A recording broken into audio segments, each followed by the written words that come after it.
La première chose que j'ai fait en devenant ministre des Affaires étrangères, c'est de reconnaître la Palestine.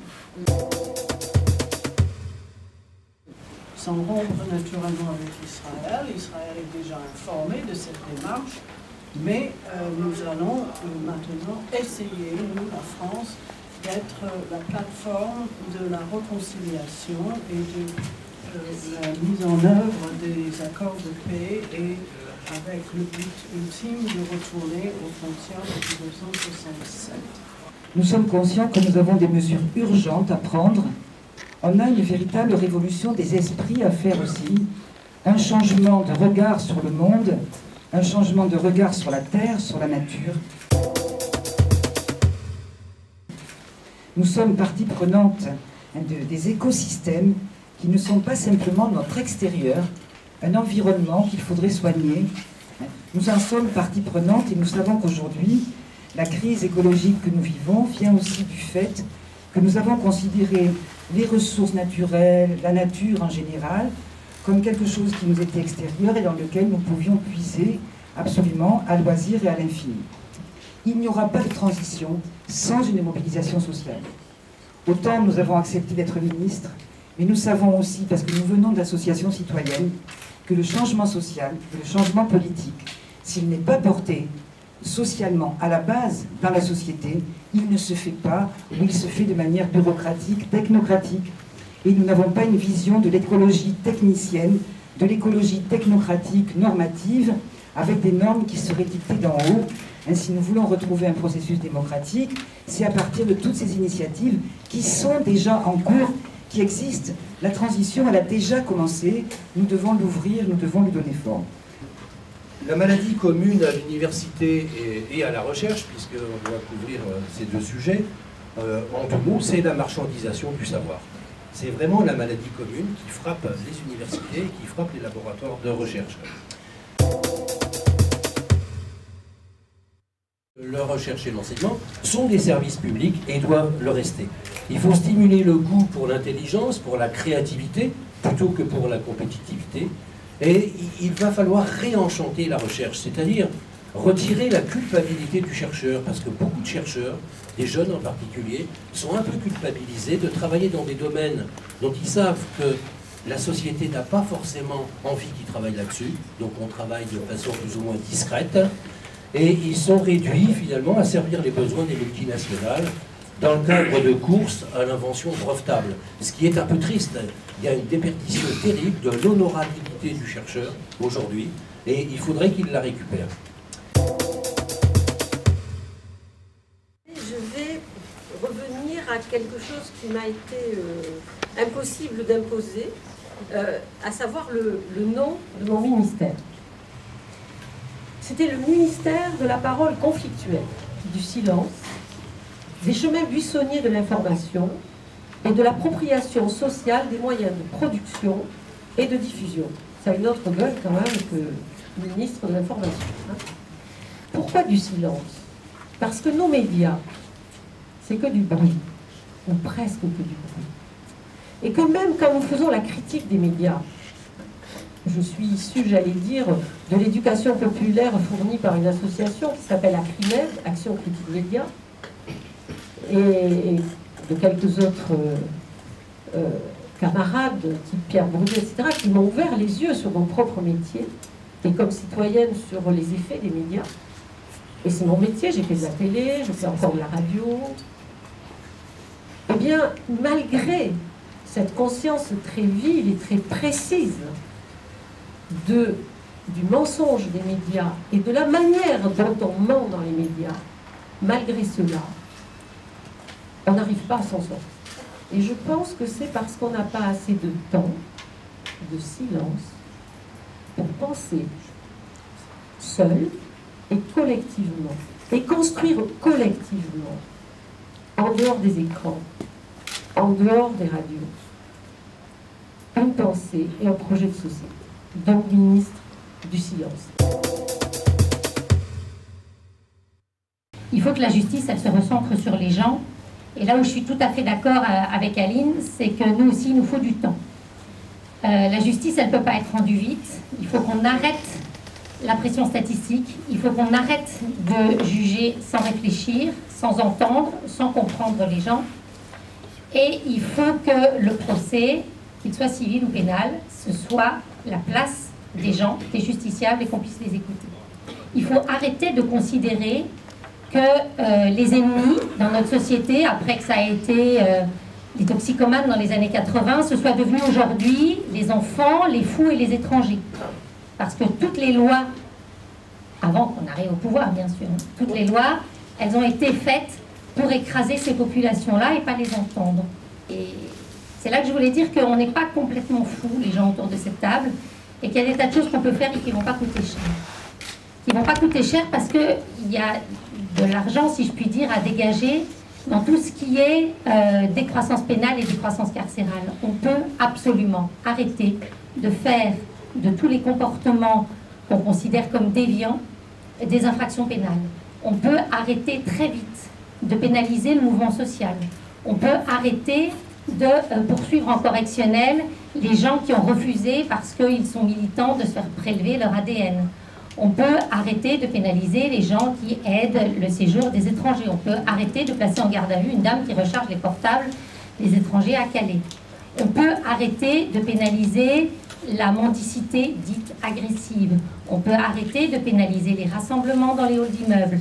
On peut arrêter de pénaliser le racolage. Il faut arrêter de pénaliser les comportements. Si on arrête de faire ça, on va dégager du temps pour l'institution judiciaire, du temps pour que l'institution judiciaire reprenne ses vraies missions, qui ne sont pas seulement la justice pénale, mais aussi la justice civile, la justice du quotidien, la justice de la famille, la justice des tutelles, la justice des gens qui ont besoin de protection.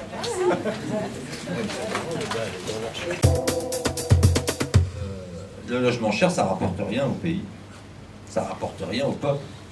C'est de la rente pour ceux, évidemment, qui se sont enrichis.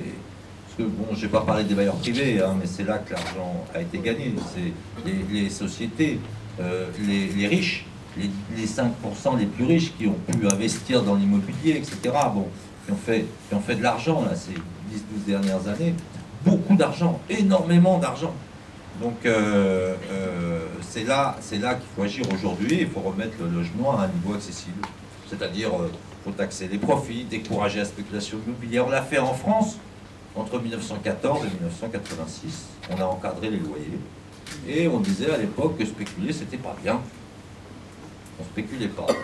Et, enfin, en tout cas, on le faisait sous le manteau. Et si on avait le malheur de le faire, on était dénoncé dans la rue par des manifestations, des articles de journaux, etc. Donc il y a une banalisation de la spéculation. Réquisitionner les logements vides, bien sûr, vous l'attendiez, vous étonniez que je ne l'ai pas encore dit. Mais suspendre les expulsions, arrêter les expulsions, les mises à la rue. Bref, mesures humaines de base qui font que chacun, en tout cas, aura d'une part le sentiment, on n'aura plus cette crainte de se retrouver un jour à la rue, parce que c'est quand même ça qui se passe dans notre société. Les gens ont peur de suivre le chemin qui va amener à la déchéance et à la mort. Donc, évidemment, on fait attention et on paye et on s'écrase devant son bailleur, on se fait exploiter, on se fait tondre sans rien dire. Alors, si on reste dans un régime censitaire, comme est la France, soi-disant démocratique d'aujourd'hui, où il y a 0 ouvrier et 0 employés à l'Assemblée nationale, alors que les ouvriers et les employés représentent 54% de la population active, vous avez vite compris que ce sont les favorisés, des cadres, des professions libérales, des patrons, qui font les lois dans notre France soi-disant démocratique. Et bien entendu, ils ne sont pas fous, ils vont faire des lois pour défendre leurs intérêts. Et que ces gens-là, de la classe politique, soient de gauche ou de droite. Le fait qu'il n'y ait pas de représentation de la diversité sociale, de la parité aussi à l'Assemblée nationale et au Sénat, de la diversité ethnique, de toutes les diversités, de toutes les composantes qui structurent notre société, eh bien, ça ne va plus du tout, puisque le premier parti de France, le premier parti politique, c'est celui des abstentions. On a plus de 50% systématiquement à pratiquement toutes les élections. Et ce qu'il faut savoir, c'est que ce sont essentiellement les classes populaires qui sont concernées par le vote abstentionniste. 79% des ouvriers n'ont pas voté aux élections régionales de 2010. Cela ne peut plus suffire. On abolit le cumul des mandats, on interdit de faire carrière en politique et on ne peut plus cumuler comme ça toute sa vie durant des mandats et des mandats et des mandats en volant tranquillement la parole du peuple. Pour ça, on crée un statut de l'élu pour permettre à chacun d'entrer en politique et d'en ressortir sans dommage et avec humilité. Ensuite, on rend le vote obligatoire. On rend le vote obligatoire pour casser le processus de l'abstention, mais du coup, on fait que le vote blanc, enfin on fait que, comment je m'exprime, c'est parce que j'essaye d'aller vite et puis je perds du temps. Du coup, on va comptabiliser les votes blancs dans les suffrages exprimés. Je me trouve face à riche bonnet de droite ou bonnet riche de gauche, je ne peux pas choisir, je mets mon petit bulletin blanc. Et bien entendu, si les bulletins blancs dépassent un quota que nous aurons défini ensemble entre ministres et puis avec vous tous, eh bien l'élection est rendue caduque.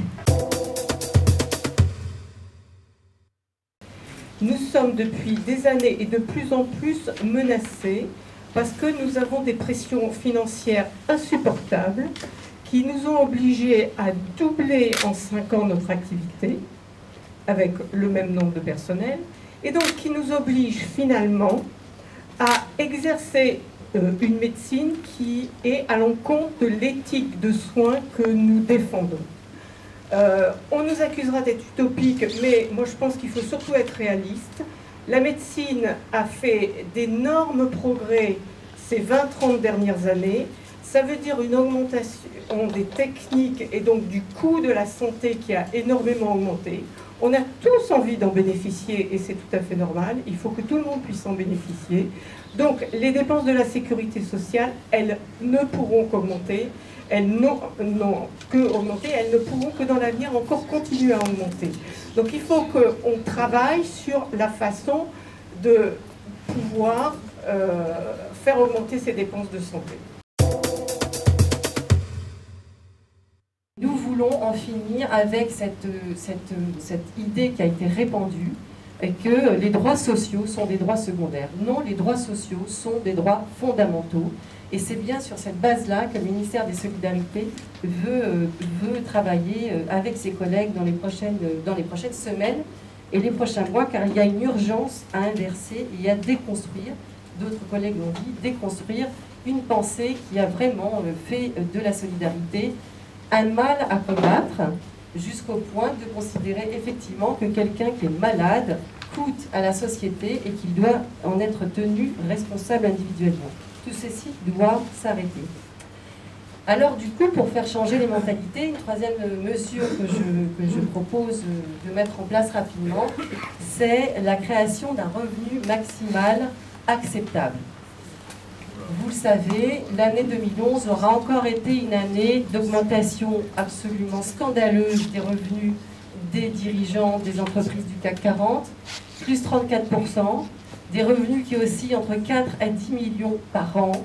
Il n'y a aucun critère qui explique une telle montée en puissance des revenus des dirigeants d'entreprise. Ce n'est pas un problème de compétence, ce n'est pas un problème d'expérience, ce n'est pas un problème d'ancienneté et ce n'est pas un problème de sexe, parce qu'excusez-moi de vous dire que là encore, quand on est homme, on gagne plus qu'une femme. C'est un problème d'injustice fondamentale et donc nous allons mettre en place un revenu maximum acceptable au-delà duquel nous considérons que si on gagne plus, forcément, ça veut dire qu'on contraint d'autres personnes à vivre dans la difficulté et la précarité. Dans la dette, il y a toute une partie. Il y a une partie de la dette qui correspond à ce que nous appelons une dette positive. L'État s'est endetté pour construire, il aurait dû peut-être s'endetter même davantage, des hôpitaux, pour construire des universités, c'est une dette positive, bien sûr, que nous reconnaissons comme dette. Mais il y a une partie de la dette aussi, et c'est considérablement accru depuis 2008, c'est aujourd'hui à peu près plus de 200 milliards, qui vient de la spéculation qu'il y a eu sur la dette existante. c'est-à-dire une dette qui a enflé du fait de la spéculation financière. Nous estimons que cette dette-là n'est pas légitime. Dans l'idée de dette, il y a l'idée de remboursement. Et nous souhaitons absolument garder tout à fait, de manière forte, cette idée de remboursement. La dette, c'est quelque chose qui est fondamental dans une société. Une société qui voudrait supprimer toute idée de dette est une société qui ne peut pas exister. Parce que même la solidarité suppose la dette. C'est très très important. Mais ces cadeaux qui ont été faits, aussi bien comme une niche fiscale, les cadeaux qui sont faits aujourd'hui aux rentiers, qui au lieu de payer des impôts, achètent des bons du trésor et perçoivent au titre de cet achat des bons du trésor, perçoivent des intérêts qui deviennent de plus en plus importants, ceci, ce n'est pas de la dette. C'est une prédation. La dette est un beau mot, c'est une belle notion. Nous ne pouvons pas vivre de manière néolibérale en considérant que nous ne devons rien à personne et que nous sommes des rois sur terre. Nous avons des dettes sociales, des dettes symboliques, des dettes politiques, des dettes écologiques même aujourd'hui. Et donc, nous voulons réhabiliter l'idée de dette. Et pour ceci, eh bien, il y a une partie des dettes que nous ne paierons pas, que nous considérerons comme illégitimes, parce que ce sont des prédations et non pas des dettes. Enfin, je ne sais pas si vous avez répondu. Et tout ceci, c'est